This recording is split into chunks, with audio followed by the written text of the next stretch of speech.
In the U.S., reaction to Nicolas Maduro's capture has been mixed, with some Venezuelans celebrating and others accusing the U.S. of trying to steal that country's oil. No foreign journalists are allowed inside Venezuela right now. So CBS's Lilia Luciano reports from the country's border with Colombia.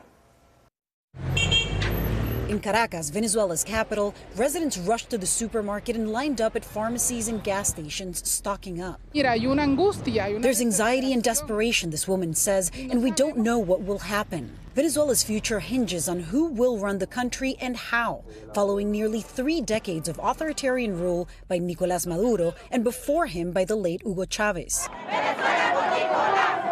In Venezuela, supporters of Maduro's regime made it known.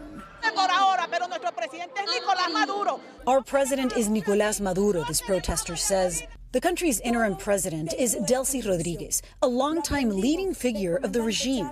She was oil minister and has been Maduro's vice president since 2018.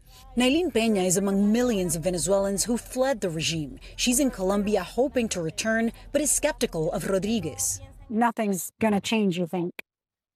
Nada va a cambiar, Chris. No. We were in Caracas during the last presidential election when the city erupted in protest against the regime. Despite the opposition showing evidence that they won with nearly 70% of the vote, Maduro continued his reign. Peña is among the many Venezuelans abroad wondering why President Trump is negotiating with regime figures instead of supporting the opposition leader, María Corina Machado. Respecto a la figura de María Corina Machado. Todo el mundo vio lo que vio y todo el mundo vio lo que vio y resultados no fallan. Everybody saw what happened, and the results are not wrong, meaning that it was the opposition who won the election.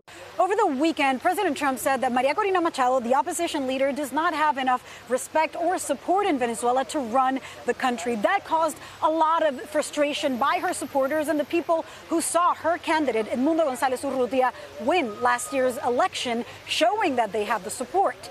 I've also heard from Venezuelans who tell me, look, we're giving the Trump administration the benefit of the doubt when it comes to negotiating with the figures in power in Venezuela for the sake of stability and calm, for the sake of a smoother transition into a potential democracy in the future. Others have said, look, sometimes in Venezuela there's the semblance of change, but nothing really does. Lilia Luciano, CBS News, Cúcuta, Colombia.